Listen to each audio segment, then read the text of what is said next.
एक ऐसा अंतर्राष्ट्रीय ख्याति प्राप्त मानव जो गुरु प्रेरणा से पिछले 20 वर्षों से वानप्रस्थ जीवन जीते हुए 24 घंटे मानवता की सेवा में संलग्न है। एक ऐसा मानव जो अभी राष्ट्रीय, अंतर्राष्ट्रीय टीवी चैनलों पर 7,500 एपिसोड के माध्यम से सनातन सत्य, आत्मविज्ञान एवं पुनरुत्थान, व्यवहार एवं निश्चय जगत के जीवनोपयोगी विषयों पर हृदय स्पर्शी प्रवचन कर चुका है। उस मानव का नाम है महात्मा उपासक प्रोफेसर डॉक्टर सोहन राज तातेड़। प्रोफेसर तातेड़ द्वारा योग, दर्शन, शिक्षा विषयों पर रचित पीएचडी स्तर के 250 शोध ग्रंथ भारत के 100 प्रतिष्ठित विश्वविद्यालयों में शोधार्थी पढ़ रहे हैं तथा वे सभी शोध ग्रंथ वहां की सेंट्रल लाइब्रेरियों में उपलब्ध हैं। महात्मा सोहन राज ने अभी तक हजारों स्कूलों, कॉलेजों, विश्वविद्यालयों एवं संस्थाओं में सेमिनार, वर्कशॉप, कैंप लगाकर लाखों विद्यार्थियों को योग, दर्शन, शिक्षा का प्रशिक्षण देकर उन्हें सुसंस्कारित किया। डॉक्टर तातेड़ ने भारतीय संस्कृति उत्थान के 4,000 से अधिक समसामयिक विषयों पर आर्टिकल लिखकर ऑनलाइन जर्नल, पत्रिकाओं, वेबसाइट्स पर प्रकाशित किया, जिसका उपयोग लाखों पाठक कर रहे हैं। उपासक तातेड़ के 5,000 से अधिक आज का सुविचार, आज का शुभ संदेश, आज का मंगल भावना योग आदि चिंतन websites, Twitter, blogger, Facebook, YouTube माध्यमों से लाखों लोग अपना जीवन निर्माण कर रहे हैं। मानवता के मसीहा ऐसे महामानव महात्मा सोहन राज तातेड़ के प्रोफाइल को अभी तक विश्व के 20 लाख दर्शक यूट्यूब पर, 12 लाख गूगल पर एवं लाखों दर्शक फेसबुक, ब्लॉगर, ट्विटर और इंस्टाग्राम पर देख चुके हैं।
आइए, सुनिए, देखिए, समझिए सनातन सत्य।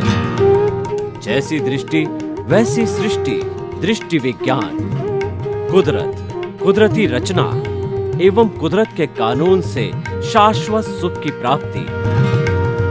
जोधपुर के परम पूज्य महात्मा उपासक प्रोफेसर डॉक्टर सोहन राज तातेड़ के निर्देशन में सनातन सत्य, जैसी दृष्टि वैसी सृष्टि, दृष्टि विज्ञान।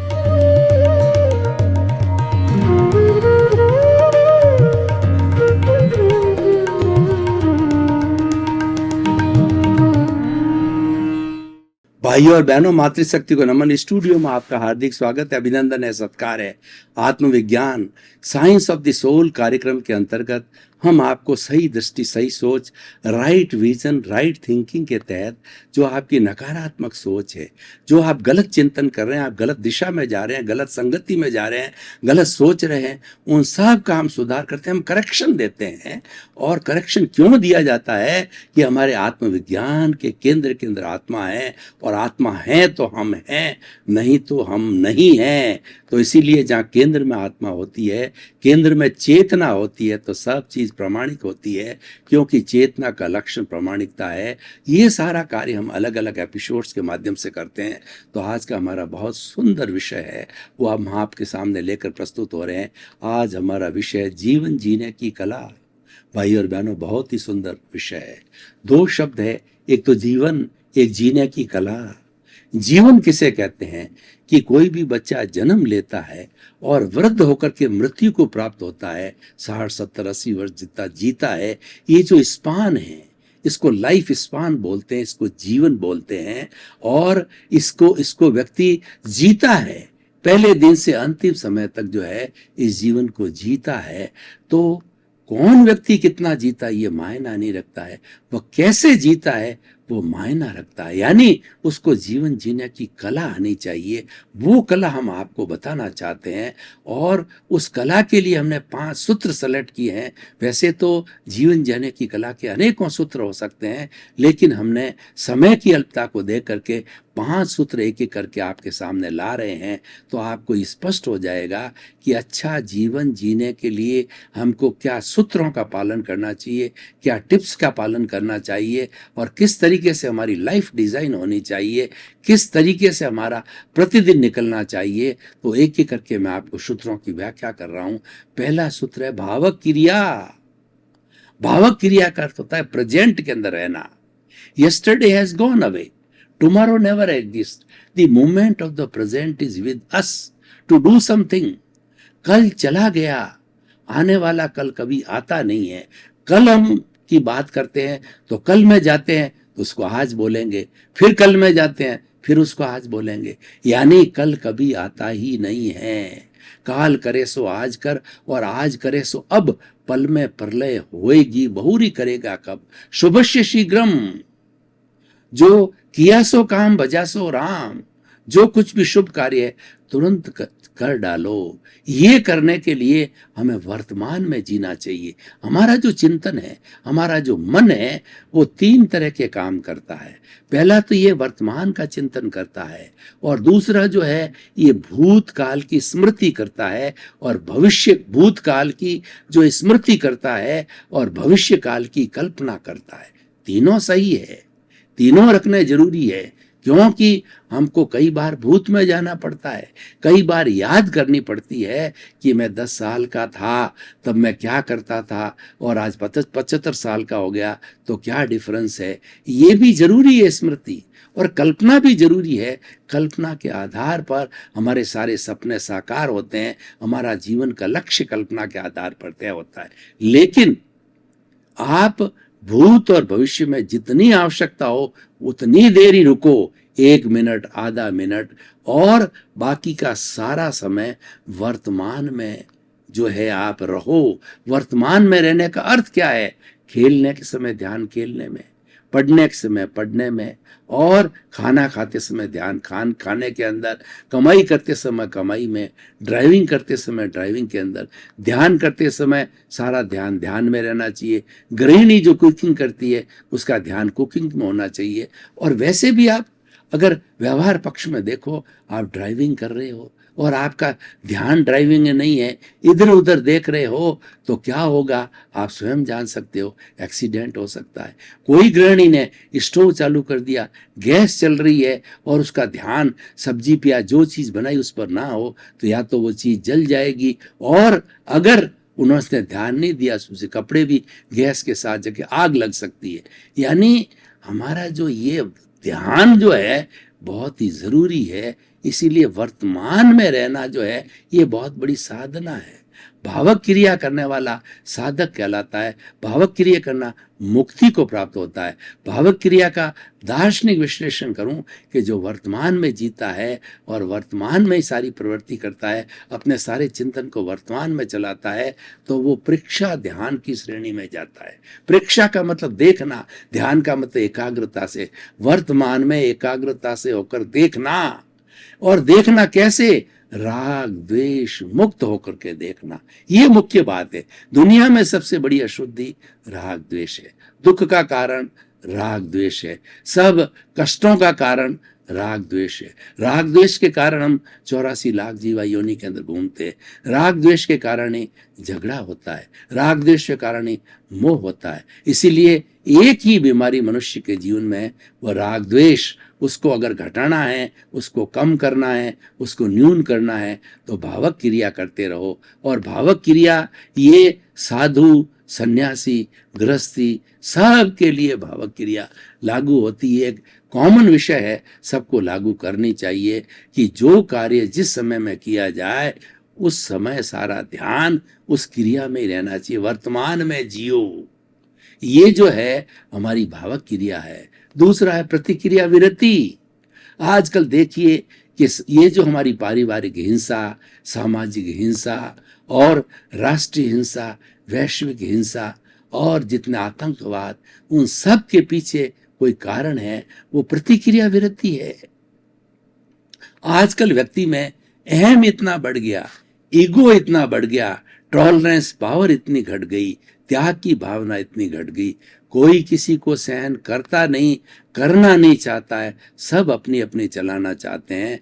तो वो चलाने के लिए प्रतिक्रिया होती है, नेले पे देला लगता है। कोई व्यक्ति एक बात कहता है तो दूसरा कहता है कि मैं कौन सा कम हूं, वो 2 ठोक देता है। फिर सामने वाला कहता है मैं भी कौन सा कम हूं, वो 4 ठोक देता है। और प्रतिक्रिया पे प्रतिक्रिया करते करते आपको पता है उसके रिजल्ट कितने खराब होते हैं। वो हाथापाई, लड़ाई झगड़ा, पुलिस कार्रवाई, कोर्ट केस, ये सब प्रतिक्रिया के कारण होता है। तो जीवन में प्रतिक्रिया करना बंद करो।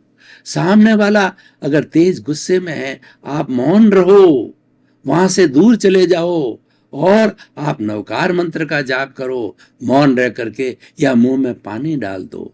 थोड़े समय के बाद जब वो शांत होता है तब उसको उसकी बात का उत्तर दो। यानी प्रतिक्रिया नहीं करनी चाहिए। हमारी पुरानी गुरुकुल प्रणाली में प्रतिक्रिया विरति होती थी कि गुरु जो बात बताता था, शिष्य उसको ग्रांटेड मानता था कि गुरु का दिया यह ज्ञान है, ये प्रसाद है, और उसको मान करके कोई भी जो है वह कोई कहना चाहिए तर्क नहीं करता था, कुतर्क नहीं करता था।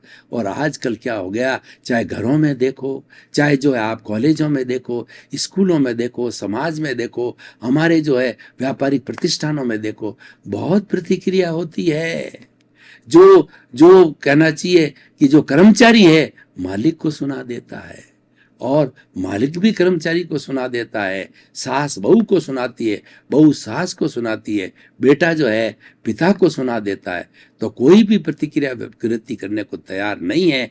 लेकिन जीवन में लक्ष्य रखो कि मैं प्रतिक्रिया विरति करूंगा। कोई भी आपको सुझाव देना है तो जिस व्यक्ति बता रहा है और जिस व्यक्ति वो गुस्से के अंदर है या उसकी बातचीत चल रही है, जब बातचीत समाप्त हो तो पोलाइटली अपनी जो बात को रखना चाहिए, इसको ऐसा नहीं ऐसा कर दिया जाए, ये मेरा सुझाव है, ये मेरा मंतव्य है, आप इस पर ध्यान दें। तो आपका अधिकार है वो कहने का, आपका मंतव्य बताने का अधिकार है, लेकिन क्रिया के साथ प्रतिक्रिया मत करो। जो ही वो बोले आपने हाथों हाथ उसका प्रति उत्तर दे दिया और वो भी राग द्वेष मिश्रित कर दिया, तो वो झगड़े का कारण बन जाती है। तो भाई और बहनों, प्रतिक्रिया विरति एक मोक्ष का मार्ग है, एक अच्छा जीवन जीने का जो है हमारा उद्देश्य है, अच्छा जीवन जीने की कला है। व्यक्ति को भावक क्रिया और प्रतिक्रिया विरति में जीने से और एक जीवन का अंग बना देना चाहिए। सुबह से शाम तक की हमारी जितनी भी लाइफ स्टाइल है उसके अंदर भावक क्रिया और प्रतिक्रिया विरति को अपने जीवन का एक अंग बना देना चाहिए, सूत्र बना देना चाहिए और लाइफ स्टाइल का पार्ट बना देना चाहिए। तो तीसरा हम सूत्र देते हैं मैत्री, भावक क्रिया, प्रतिक्रिया विरति और मैत्री। मैत्री के लिए भगवान ने, महावीर ने क्या कहा, अपना सच में से जा मैतिंग भूए सुकप्प है। तुम स्वयं सत्य को खोजो और सबके साथ मैत्री करो।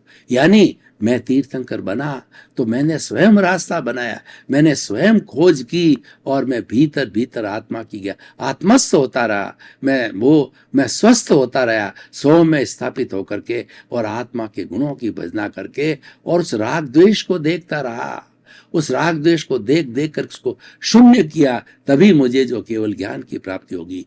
तो केवल मेरे को मानने से आपको मुक्ति नहीं मिलेगी, मेरे को जानो। जानने का अर्थ यह कि जो रास्ता मैंने लिया उस रास्ते पर चलो, अपने मरे बिना स्वर्ग नहीं मिलता है। अगर आपको स्वर्ग में जाना है तो मरना पड़ेगा, तभी स्वर्ग मिलता है। जिंदे जिंदे रहने से स्वर्ग नहीं मिलेगा। मुक्ति को जाना है, उस रास्ते पर चलना पड़ेगा, और वह जो है रास्ता आपको मुक्ति की ओर ले जाता है।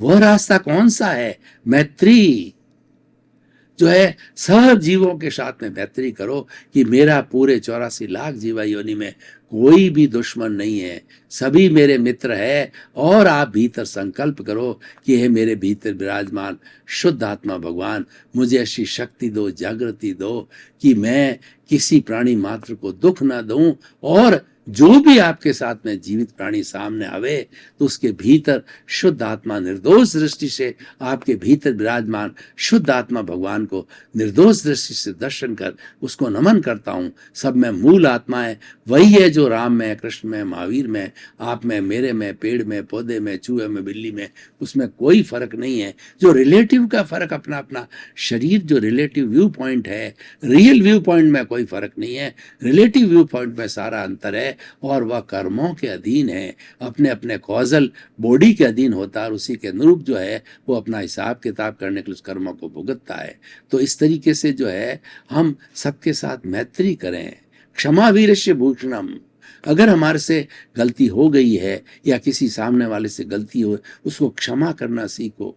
जो हम क्षमा करना सीखेंगे हमारे मैत्री का भाव आएगा, और हर जो है वो किसी के साथ के अंदर वैसा व्यवहार मत करो जो आपको पसंद नहीं है। सबको आत्मतुल्यवत मानो, और सबको जो है आत्मा की तराजू पे तोलो कि जैसी मेरी आत्मा है वैसी हर जीवित प्राणी की आत्मा है। तो मैं किसी को कष्ट क्यों दूं?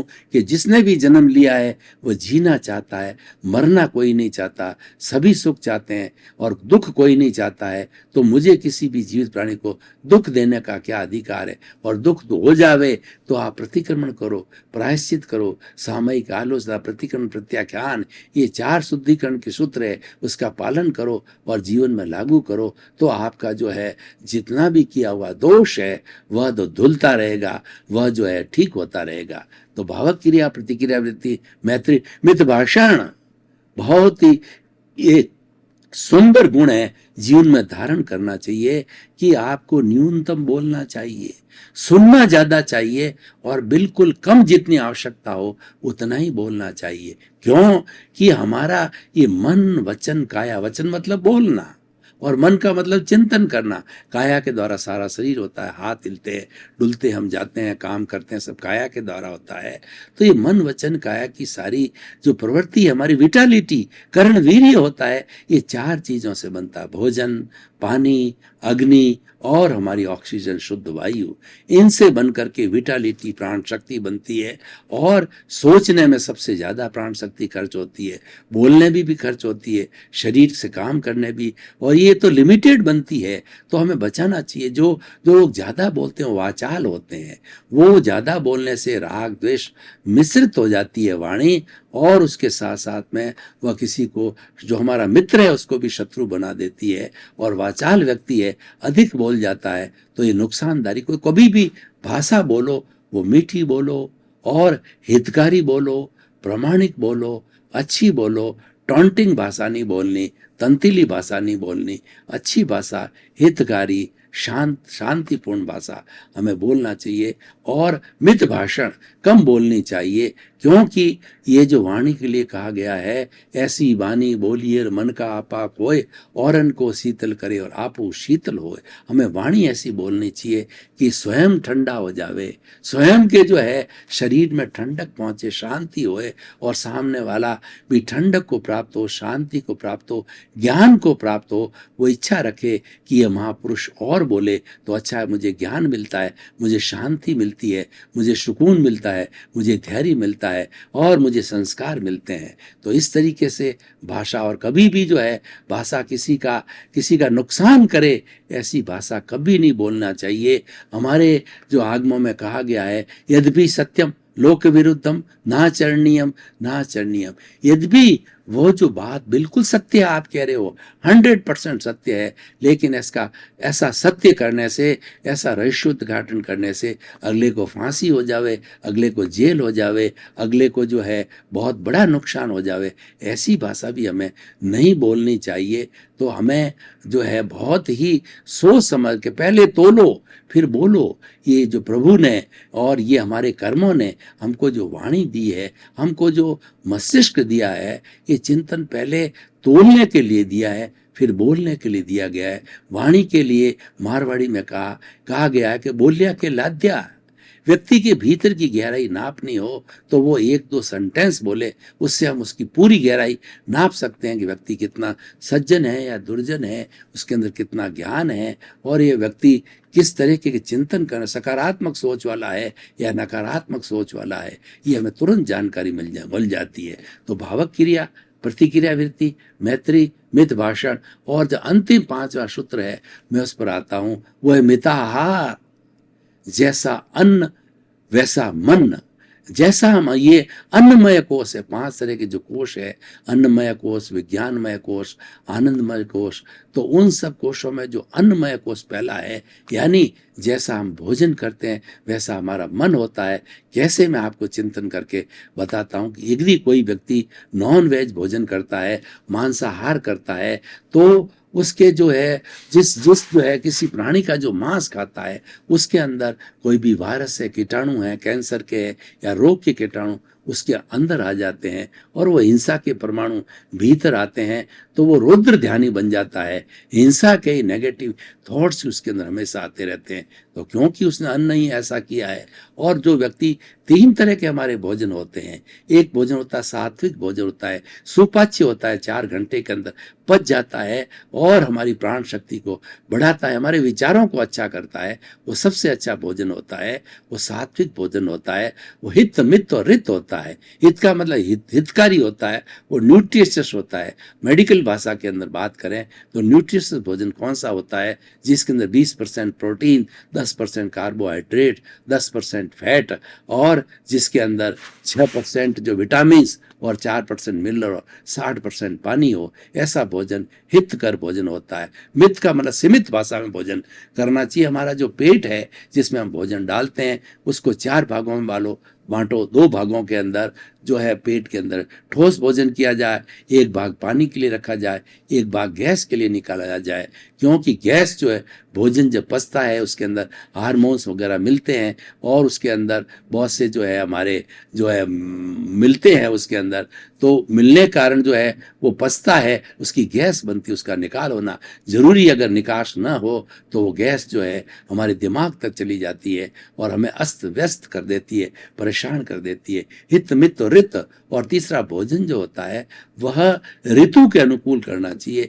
गर्मी के अंदर जो भोजन ठंडा लेना है, ठंडा बासी से मतलब नहीं है, ठंडा किया और गरम गरम नहीं लेना चाहिए। और सर्दी के अंदर ठंडा भोजन नहीं लेना चाहिए, गर्म भोजन लेना चाहिए। इस तरीके से हित, मित, रित भोजन जो हमें करना चाहिए।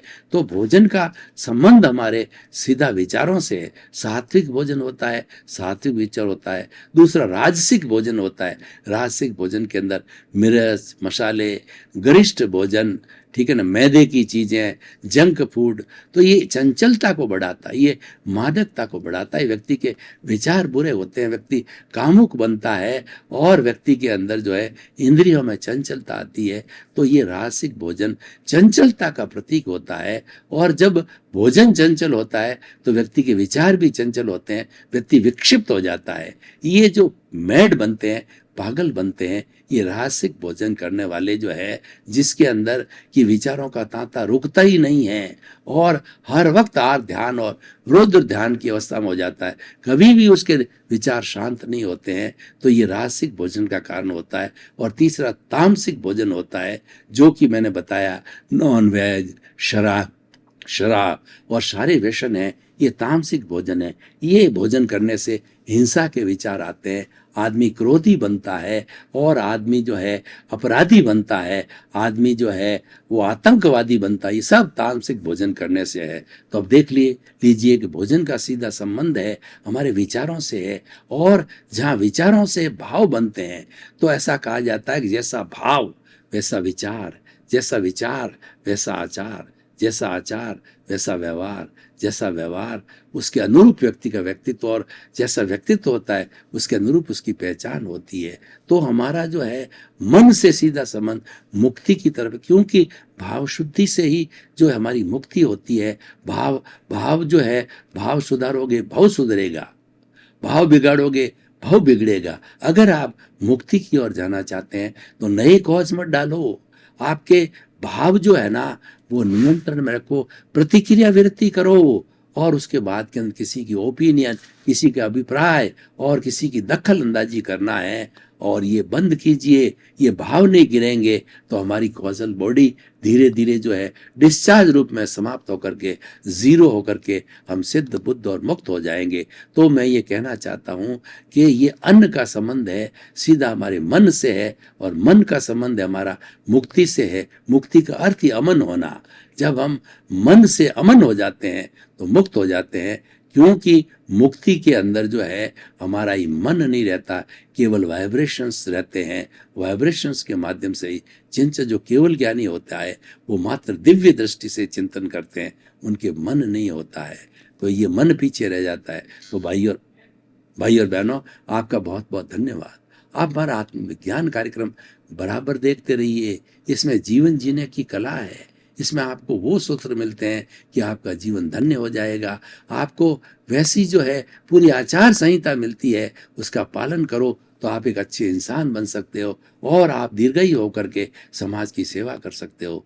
तो सर्वे भवन्तु सुखिनः, सर्वे भवन्तु निरामया। इसी क्रम में आपका जीवन आनंदमय हो, मंगलमय हो। आपके प्रति बहुत बहुत शुभ।